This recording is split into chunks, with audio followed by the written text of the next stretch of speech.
Hi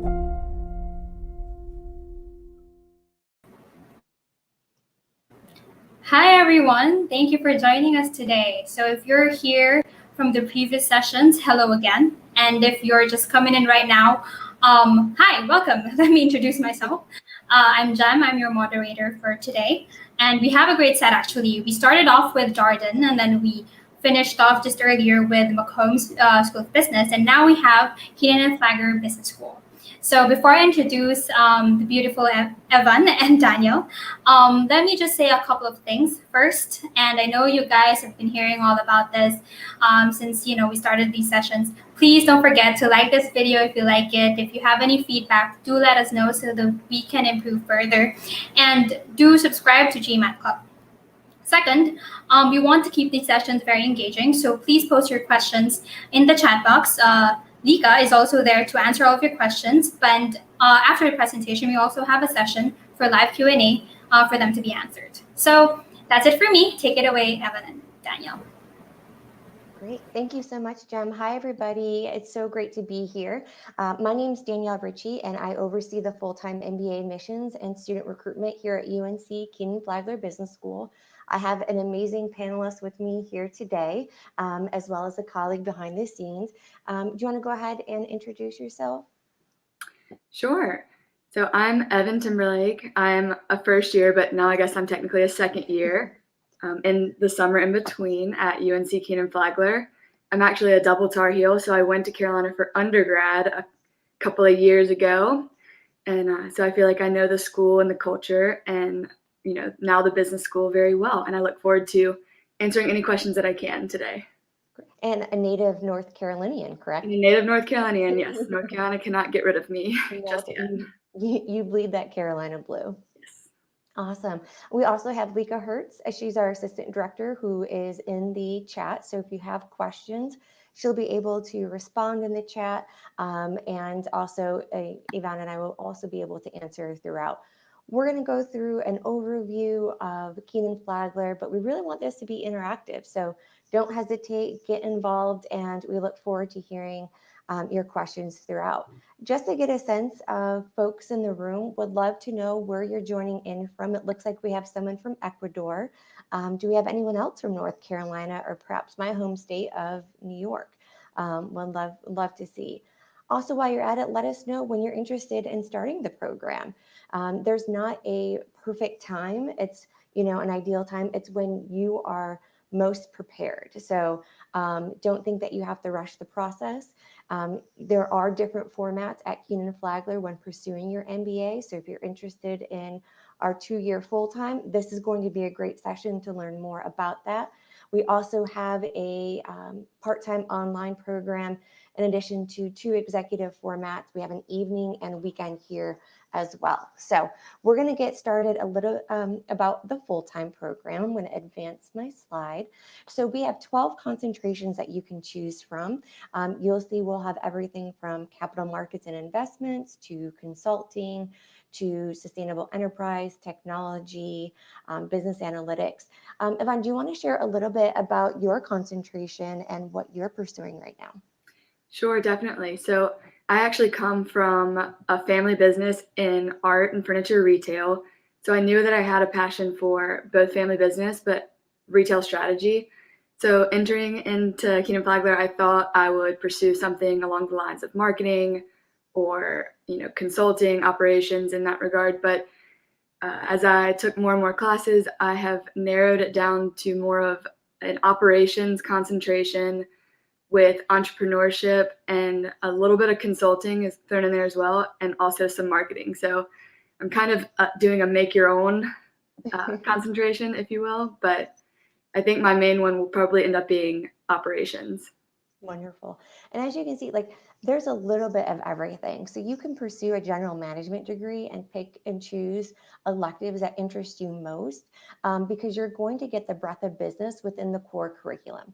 So the overall program is 62 credits in length that you complete in 2 years, but there's 14 core classes that you'll complete within your first year of the program. We have a mod schedule format that are 7 weeks each. So in the fall, it's mod 1 and mod 2. And then in the spring, it's mod 3 and mod 4. In your first year, you actually will take your electives, but that will be later on in Mod 3 and Mod 4 itself. So we have 125 electives to choose from. When you apply to the program, you don't have to declare your concentration. We allow you to explore once you're in the program. So even if you think you want to go in and be consulting, when you apply, well, then you start taking electives or core classes and you're like, I'm actually interested in operations, as an example. You have that flexibility to do that. We'll look at transferable skills when you're applying to the program, and you'll have a dedicated career coach that will assist you along the way as well. So we're going to talk a little bit more on the next slide about what your year one breakdown will look like. So this is probably fresh in your mind of, what you just went through. But here's a breakdown essentially. As I mentioned, you're going to be taking Mod 1 and Mod 2 are your foundational business classes. When you start the MBA program, you're going to be broken out into different, what you call legacies. And then within that is your study teams. So say you come in with you and 299 of your classmates, you're in a class of 300. You're not going to be in an actual physical class with 300 of your classmates. You're going to be broken out into legacies. Legacies, think about it as Harry Potter houses. And so you're going to be in, say, Magnolia, another person's going to be in another. There's about 30 to 35 students. And so say you're going to be in microeconomics in my legacy, but you're going to be in with Evanne in marketing in that legacy. Well, we're going to be taking two separate classes, but at some point we might both be taking financial tools together. So you won't have a class size larger than around 60 students, give or take, in any of your core classes. Within your legacy, you'll also have your study team, which is going to be about between 6 to 8 of your classmates. So you're going to see a multi-layer level of support. You'll have the overarching Kenan-Flagler community, then you'll have your first and second year MBAs, then you'll have your classmates, then you'll have your legacies, and then you'll have your study teams. Evanne, do you want to share a little bit? Now, you had a unique experience because this first year we did everything virtual due to the pandemic. But do you want to share a little bit about your legacy and maybe some of the core classes that you took? Definitely. So I know from speaking with second years last year that the legacies are really fun, and we do have a lot of opportunities to work and play with our legacies. For example, I know that there's a karaoke competition at the end of every year that hopefully will happen next year, and each legacy performs a certain song and competes throughout the year in fun ways. So we definitely look forward to that next year. But in terms of the small groups, the study groups, I loved mine. I was in one with 5 other people, and we really learned how to lean on each other throughout the year to, I guess, first of all, navigate the online world that we were all living in. That was helpful to have people that, you met with once or twice a week, every week throughout the whole year. And then also to learn from, because we were all in different concentrations. We all came from different backgrounds. We all had different strengths. And Carolina strategically puts you together with people that you can work off of and learn from and make each other stronger. And then I guess your other question, Danielle, was what classes I took, maybe? Yeah, did you have a favorite core class, or do you want to talk a little bit about the format and structure? Sure. So online was different, but Carolina has a very well-established online program that they've been working on for over a decade now. And so that helped in terms of transitioning to online. I also did ASW, the Analytical Skills Workshop, before Carolina started officially, which was nice to get into the swing of things and remember how to do school again, which was a fun relearning. And I think a couple of my favorite classes were econ. I loved econ, which was surprising to me because I didn't love it in undergrad, but having the work experience, everything made a lot more sense to me, and I loved the professor. And then really enjoyed the data analytics classes that we took. And then another one that was fun was retail and e-tail. So we explored the changing landscape for all that is retail and also e-commerce, which I really liked. Great. Yeah, so you'll as you mentioned, you're going to take a wide variety of classes, some that you might not have enjoyed before, some that you were like, I'm actually surprised I really enjoy this now, because you're going to take you have a different mindset now, from undergrad versus now being a professional, being removed from academics for a few years.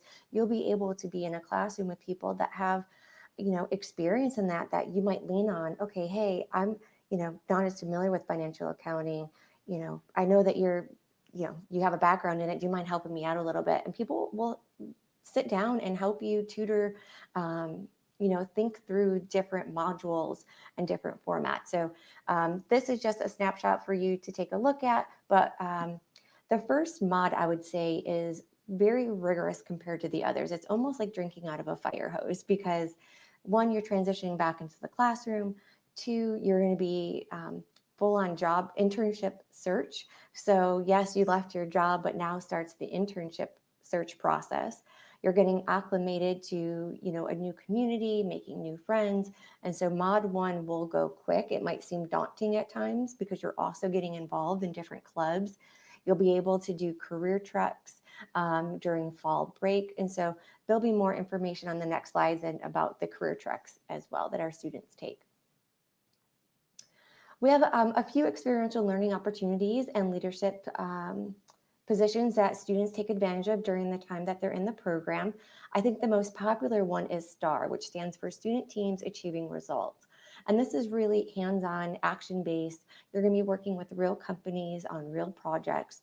You'll be working with companies like P&G, NASCAR, GSK, Domino's, Kind, and a lot of these companies have alums. And so Kind, for example, the CEO is one of our MBA alums, and he's very involved, and really they want students to continue to build their resume and gain exposure during the 2 years that you're in the program.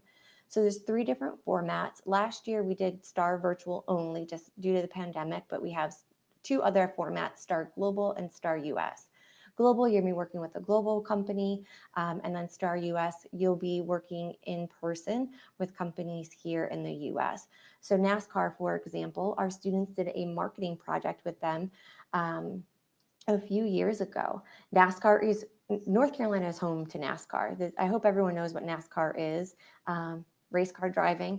And so they worked closely with them on how to rebrand their image to attract a new demographic to the sport. And so our students were able to visit different racetracks.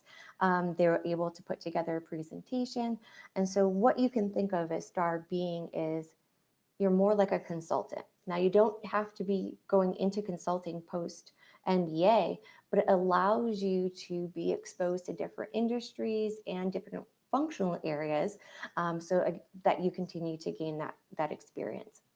We have student managed funds where our students manage over $18 million in assets. We have the capital market lab, which is quite popular with our students. We have real estate, we have private equity funds. Now you will have an advisor, so we're not just giving you $18 million to spend all at once. You will have an advisor that will assist you throughout. Then we have our student leaders. We have a variety of career, diversity clubs, in addition to interest clubs like wine or the food club or soccer. There's president positions that you can hold. And then there's also executive boards within each of those organizations. So Carolina Women in Business, for example, you can be the president. That's probably one of our largest student organizations here at Kenan-Flagler. And they do things with other organizations like our Black Business Student Association, where they have fish bowls, joint events. They host the annual conference every November. We have a women's workshop always for prospective students to visit during that time. And that's actually when we met a few years ago, was during women's workshop. And it just allows you to experience Carolina, meet students, hear from them, as well as just see what support is and resources are available to you when you're a student as well. We also have the MBA Student Association, which is the governing board for our student clubs.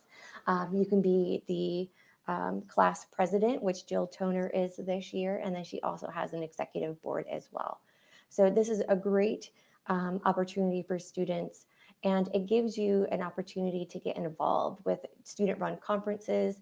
As I mentioned, Carolina Women in Business, we also have the real estate conference, and these are all student-run. Which is, again, just a great opportunity for you to cultivate relationships with industry professionals. And then it's just, again, a good resume builder, something you can discuss as well during your job interviews too.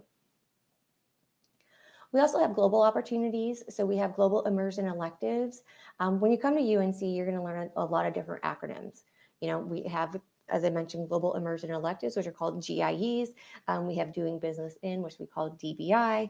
We have study abroad. And then we also have about 100 exchange students that come to Carolina every year within the full-time MBA program.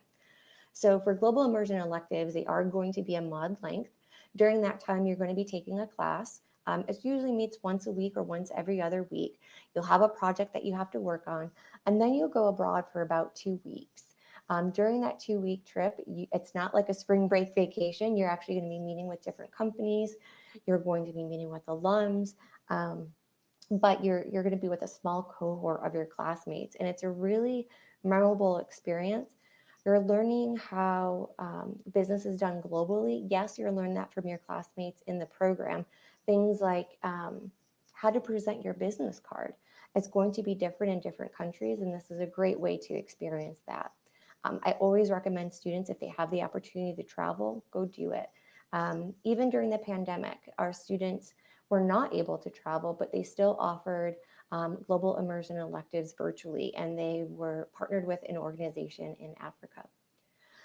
They're going to be themed based. So say you're interested in healthcare. Our students have gone on GIEs to Japan and China. They've gone down to South Africa for sustainability, entrepreneurship. They've gone down to Latin America. Last year, they were going to go to Estonia and Russia, but unfortunately we had to postpone that, but we are looking at bringing back in the upcoming year so our students can get back on the road and experience it. We also have study abroad exchanges with, we're part of the PMP, and so there's over, 90 different organizations that you can abroad with at different universities. And so again, highly recommend that you take advantage of those, whether for a mod or a full semester. All right, career and leadership, because I feel like everyone comes to get their MBA so they can advance themselves professionally.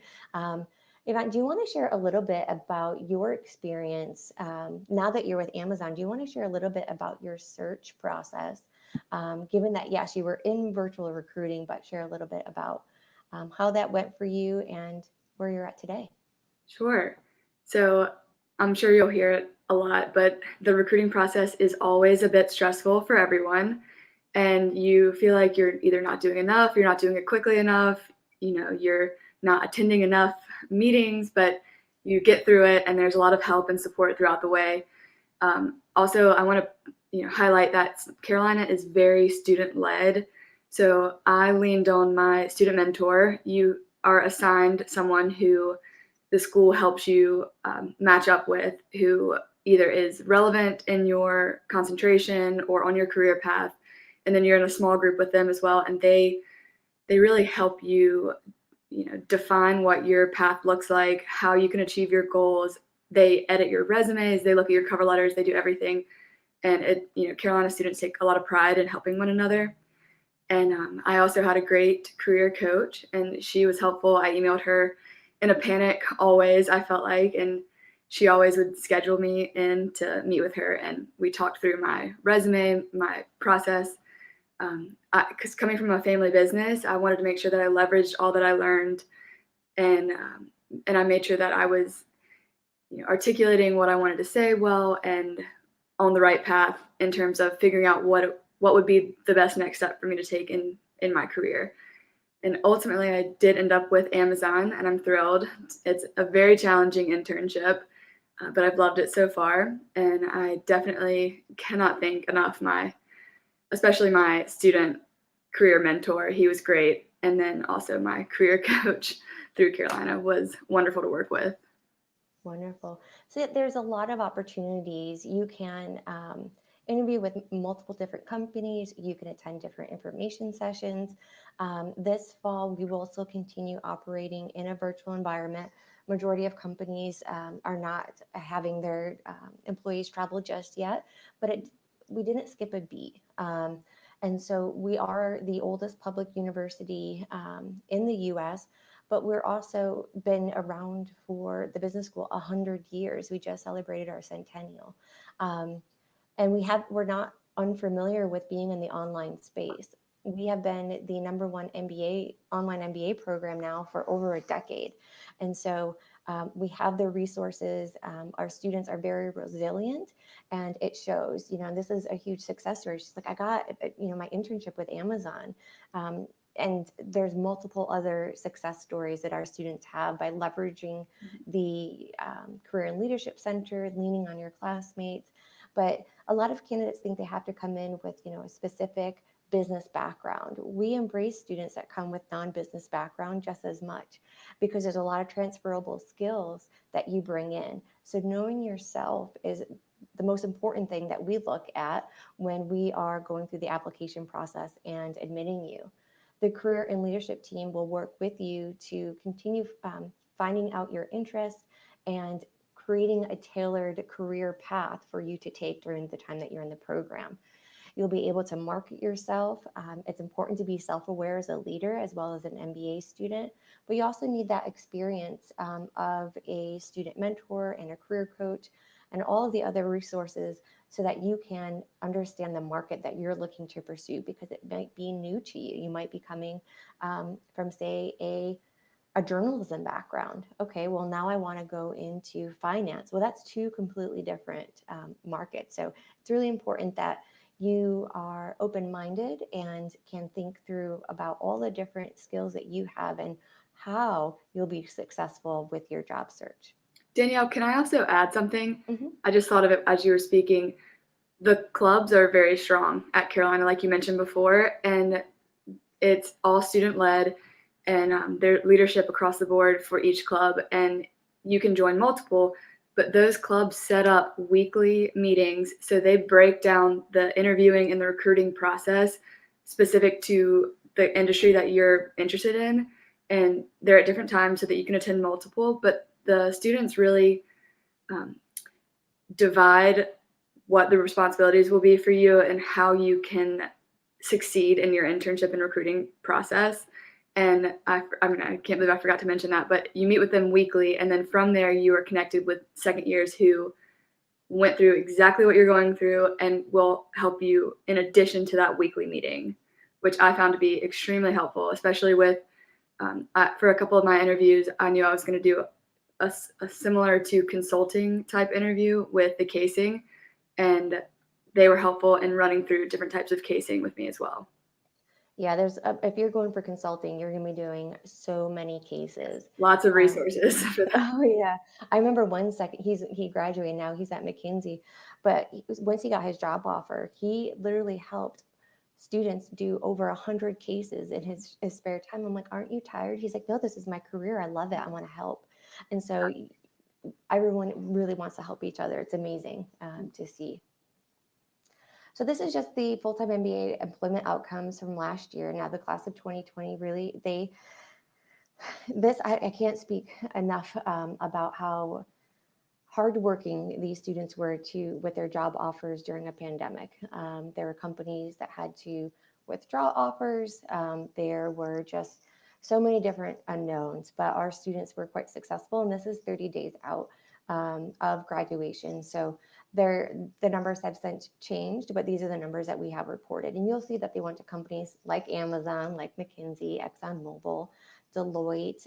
They've gone to BCG, EY, Johnson & Johnson, Pepsi, there's students at Anheuser-Busch, Coca-Cola. So regardless of industry, there's a little bit of something. We have over 125 different recruiters coming to visit, whether virtually or in person. We spoke a lot about the Kenan-Flagler culture and community. I say 80 plus student clubs, and I say that only because it can change because you can formulate your own club. So say 1 year you want to start the foodie club. Well, then the next year, okay, I now want to expand and create this one. And then some years they might go away. But in total, we have over 40 different clubs each year that are truly active. And that's, as we mentioned, career, diversity, as well as interest clubs. We have our Dean's Fellows program. It's the Betters Dean's Fellows. We have student-led conferences, case competitions. We just won the Deloitte competition this past January. We have different cultural events. We do have the Legacy Cup, which the karaoke challenge is a part of, and it is, I've been to it in person, it is a lot of fun. We have Carolina Casuals every Thursday. That is outside of the business school on Latina Plaza. That is when our MBAs, both first and second years, students, families, partners, there's a lot of dogs. I feel like when you're an MBA student, you tend to get a dog because you can take care of it. And so everyone's just outside and having food, having beverages. Everyone gets a different cup depending on their legacy. And it's just a great way to unwind. We also have the Dean Speaker Series where Dean Shackelford will bring in guests. We had Jill Ellis, who was previously the U.S. Women's National soccer coach, which I was a fangirl through and through just to hear a female leader in such a male-dominant sport be able to come to our school. And she had dinner with our Carolina Women in Business students as well as alums. So it's a great way to get access and meet people. We also have the Blue Cup Challenge, which that is against the other blue school that we say down the road, Duke and Fuqua. It is a friendly competition that's held every April. There's different events. You can do bowling, you can do golf, there's different social events. So it's a great way to, again, just get outside of, your norm of your day-to-day and meet others. This is the incoming class profile. As of right now, it is going to continue to change up until the first day. I'm not going to spend too much time on this because people tend to fixate, okay, that's the average GMAT, I need to get that. That's not really the case. We look at the application holistically. Here are the 2020 to 2021 application requirements: a resume, 2 letters of recommendation, 2 essays. We will accept a GRE or GMAT, but we also introduced a GMAT testing waiver option last year, and we're going to continue that this year as well. There is a form that you'd have to fill out and apply to be considered, but once you have your decision, you'll know if you have to submit a test score or not before you submit your application. If you are an international student, you potentially will have to submit either your TOEFL or IELTS score. Once we receive all of those documents, you'll be evaluated and then potentially invited to interview as well. Evanne, what do you think was the most challenging, but also on the flip side, what was the best part of the application process for you? Gosh, I think I was one of the people that fixated on numbers and shouldn't have. I took the GRE actually for my MBA application, and I stressed out about it, and I think Carolina is very straightforward, which I appreciated. Some were a little tricky or obscure, and I like that Carolina basically asks you, what are your goals and how are you going to achieve them? Why is Carolina the best school for you? And then also, what can you bring to the community here, which I really liked because I like to feel like I'm adding value to whatever I'm participating in. So I think I stressed out a lot about the score, but then I also put a lot of time into my essays because I wanted to make sure you don't have a lot of space and a word count to really articulate what you want to say. And so I think that's kind of where I focus the most in terms of my application. Yeah, you're exactly right. It's when you're filling out the application, you're telling a story. You're essentially the author of your own story that you're writing out. And then when it comes time to the interview, that's when you bring your application to life. You have 30 minutes to showcase your personality, talk more about your successes, why you want to pursue an MBA, and get an understanding of the culture here at Kenan-Flagler. So tell your story. We're really looking for authentic people that have a high IQ, but also high EQ as well, because that's really important as a leader. So you don't have to just be a certain test score number. We look at the application holistically. And we do allow an opportunity. Essay number 3 is optional. And that's where you can highlight, maybe you had a gap in your work experience. Maybe you have a success that's not highlighted in your resume and you want to leverage that space to celebrate. Do that. And I always encourage candidates I think Lika would say it too, is celebrate the wins along the way. Don't just wait until you get that admission decision and get admitted into the program. Celebrate once you hit submit. Celebrate once you get that invite to interview. Celebrate along the way so that it doesn't seem daunting, because that's when it can get really overwhelming and it doesn't seem fun. And so we want you to have as much fun as possible throughout the process and really, share this experience with colleagues and your support team, and friends and family. This is the tuition. It's going to be different for this upcoming year, but I just wanted to note that about 60% of our students receive a merit-based fellowship. You don't have to apply to be considered for a fellowship. We automatically consider you at time of admission. The last I wanted to share was about our location. We are in Chapel Hill, North Carolina. I relocated from Boston when I moved here, and one of the top things that stood out to me was how affordable it was. Moving from Boston, I had, a small studio apartment, and then coming here and getting a 1-bedroom, I'm like, and it'd be at least half the cost. I was like, oh my gosh, this is amazing. So as an MBA student, it's going to be much more affordable than maybe where you're currently located. It's accessible to so many different destinations. It's a top-ranked city to call home.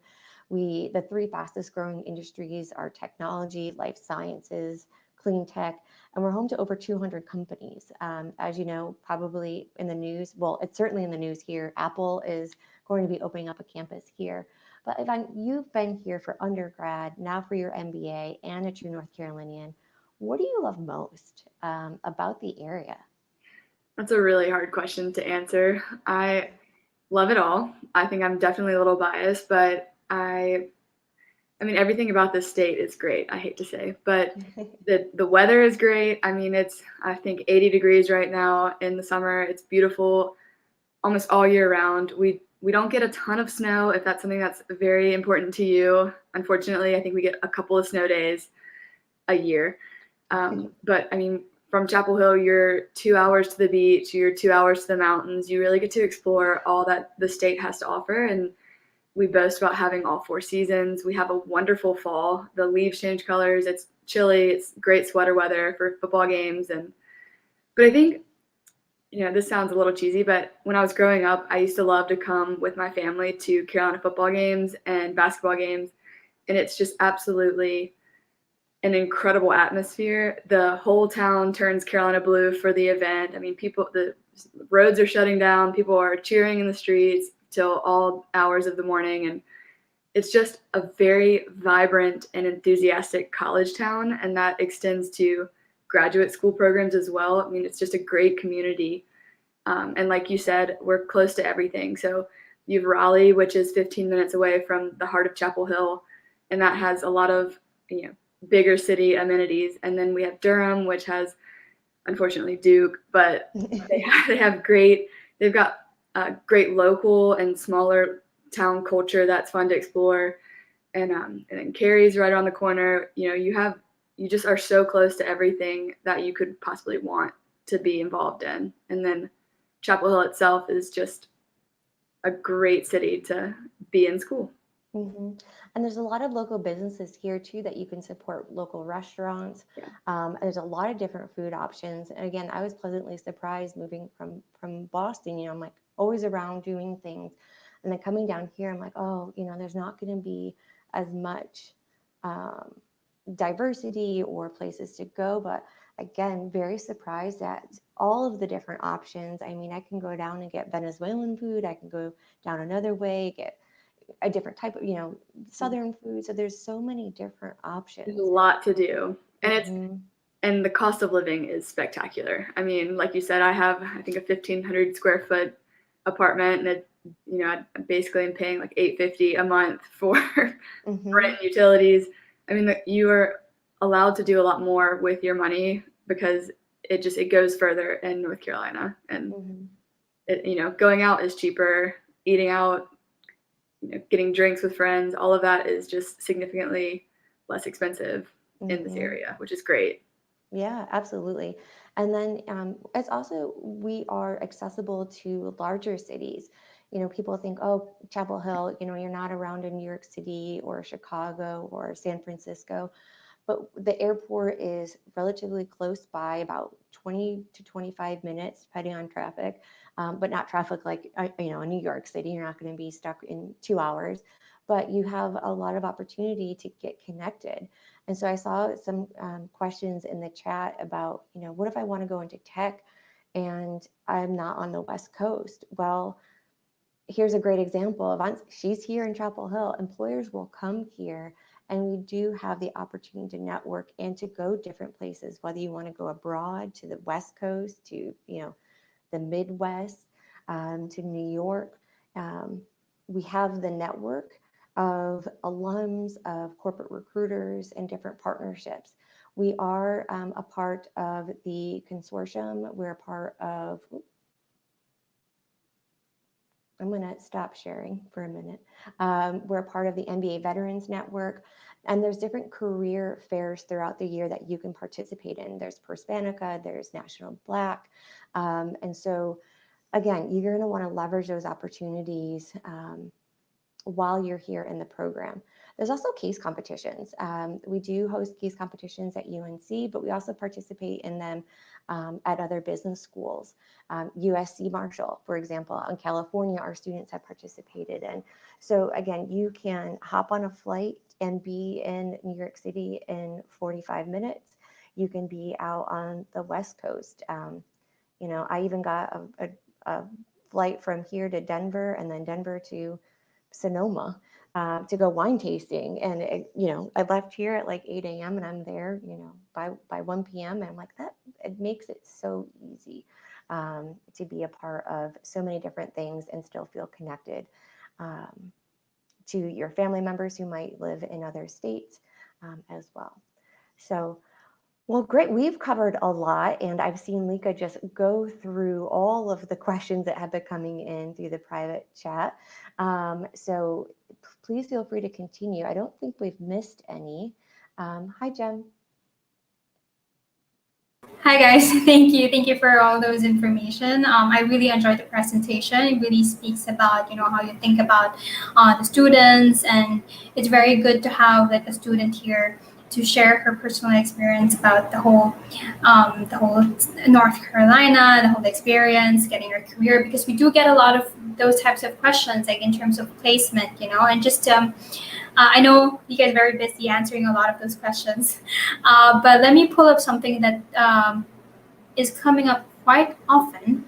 But I will expand this question. So first, could you give a quick overview of the specialization opportunities in real estate and the advantages of UNC over other universities? And just to generalize it, we do get questions about placement to get jobs or opportunities outside North Carolina, outside the U.S., pivoting careers. What industries are students going into after MBA? Mm-hmm. Yeah. So we'll start first with the real estate concentration. Real estate here, we're one of the top real estate programs in the country. It allows a lot of flexibility. So there's different career paths that you can go into within real estate. So you can go into consulting, you can go into development, you can go into private equity, you can go into corporate real estate. So there's different offerings, and there's different electives that you can choose before you graduate. And so you're getting that subject matter information and learning that so that you can apply it at post MBA. So a wide range of positions in nearly every corner of the industry, and you'll be able to develop competencies that can be applied to so many, a wide array of real estate decisions. We have the Leonard Wood Real Estate Center for students to participate in. We have Jim Spaeth, who's the director of the Wood Center, who's amazing to work with. If you're interested in real estate, he will talk to any potential student before you start the program, so you have all of that information. You can participate in the UNC Real Estate Conference. We have the Real Estate Career Development Program as well. And then you can do the Real Estate Global Immersion elective. Some of the recent visits for real estate was Brazil, Colombia, Dubai, Panama, the UK, Russia. So you'll see how, again, business is done globally. We also have career treks, as I mentioned. Recent cities are Atlanta, New York, Philadelphia, San Francisco, and then the alumni network. It's one of the school's most engaged networks of alumni that you can engage in as well. And so I think that those are all multiple advantages from, my perspective being for UNC versus others. But at the end of the day, it comes down to fit too. So we could say that this is what we excel in, but you want to make sure that it's the right fit for you and what you're looking for as well. And then I think the second half of your question was about placements. Yeah, to different industries. Okay, so our students, what we do, we break it out into functional areas and industries. So we typically will see about 19% of students go into financial services and technology. Consulting and marketing are also quite popular. So again, it's a wide breadth of companies that students will go into as well. So it's not just one that we see that is just outweighs all of the others. And it's also depending on business trends and what industries need. You'll see that technology and analytics have really grown over the past 5 years because that's where companies are going and seeing a need for that. Sustainability and coming up with sustainable processes are continuing to grow. You think of a company like Coca-Cola, okay, well, they just focus on, soda products.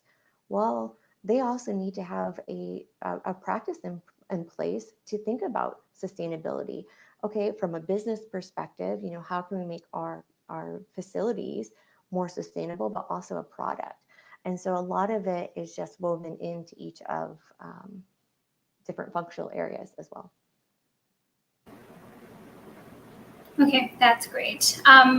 We do have a lot more questions here, but just to summarize, people are putting in their profiles, their backgrounds, but what is like the typical, candidate that goes into the school in terms of age, GPA, industry, Yeah, about 54% of our students come from a non-business background. The age we'll see be about 27, 28, but we focus more on the work experience and not necessarily the age. About on average, we'll have a 5.5 years of work experience for the student coming into the program. But I'd like to say, stay away from that number and putting yourself into that bubble. As Evanne said, that number can be scary sometimes. Just use it as a benchmark because at the end of the day, we don't want cookie cutters. Those are for the holidays. You can make your cookies, at Christmas and all other times of year.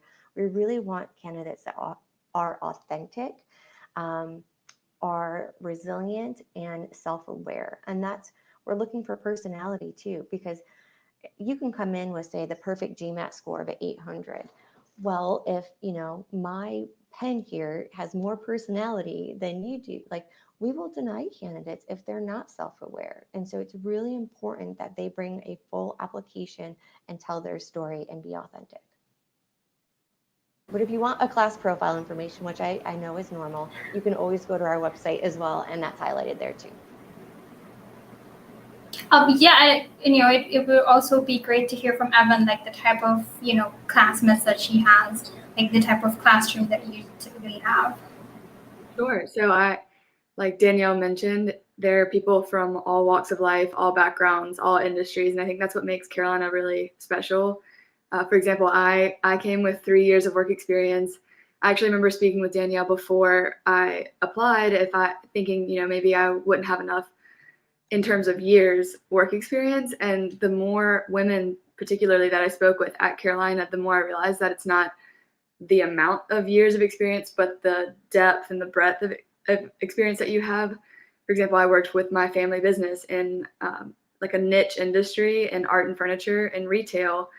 And I felt like I had a lot to offer to the program in terms of experience. I also had enough experience to know where I'm headed in life, which was nice, and the general idea of, what my career will look like after. And I had a solid reason for why I need to get my MBA and why now. And I think those are very important aspects of when you apply to business school, regardless of your work experience time.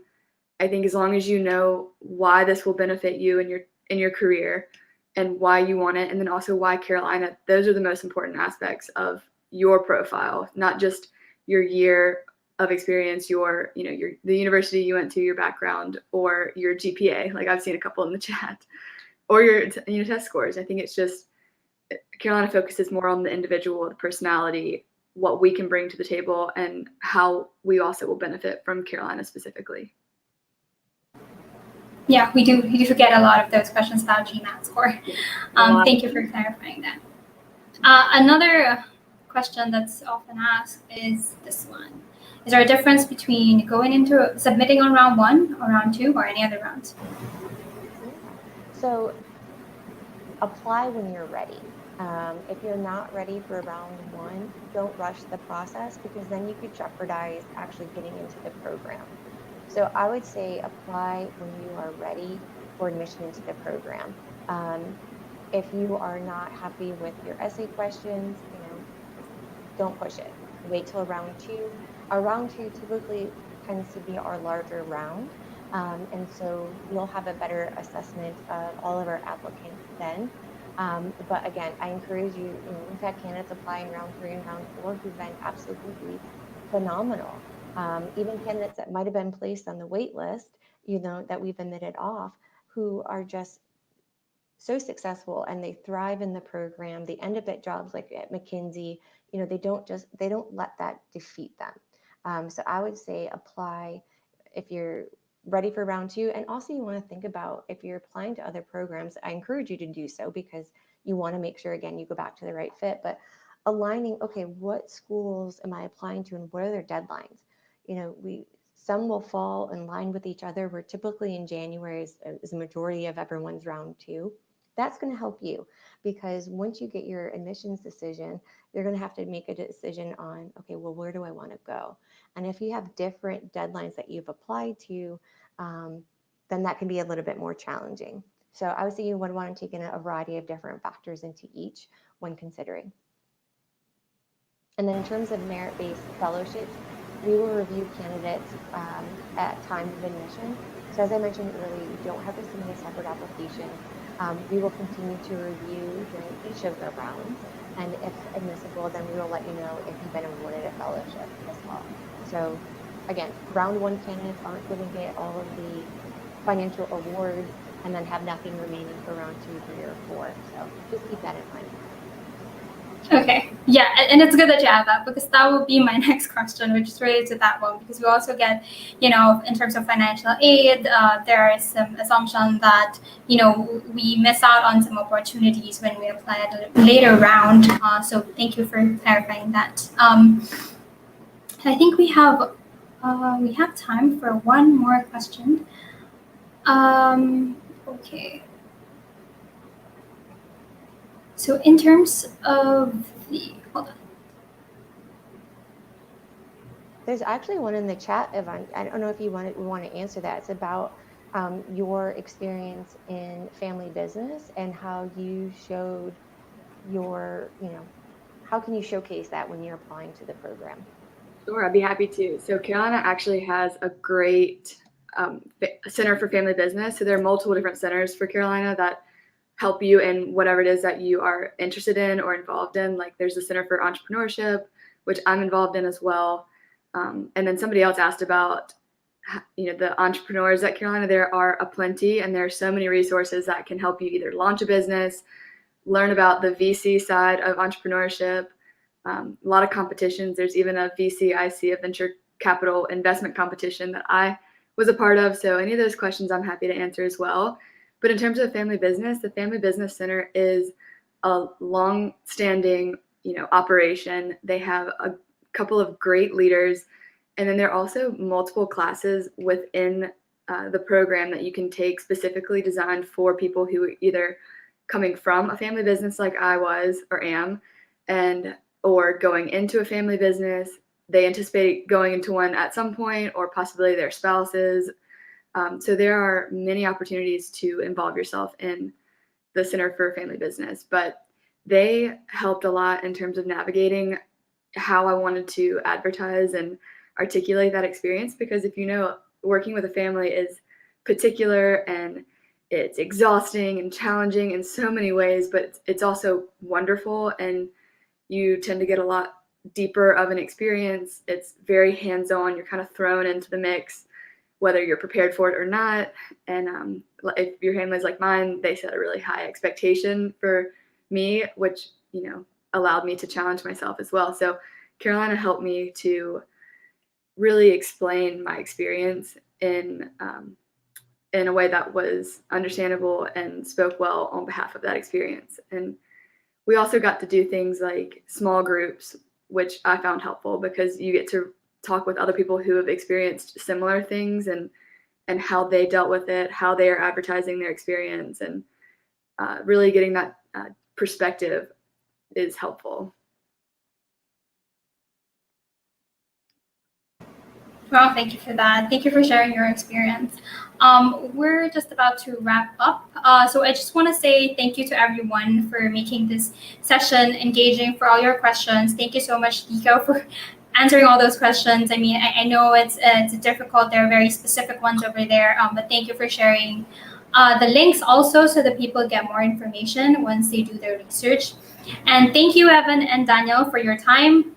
Thank you for sharing all those great insights, those advice, enjoy the process, celebrate the small wins. Those are really great insights so that we can actually enjoy the whole MBA process, right?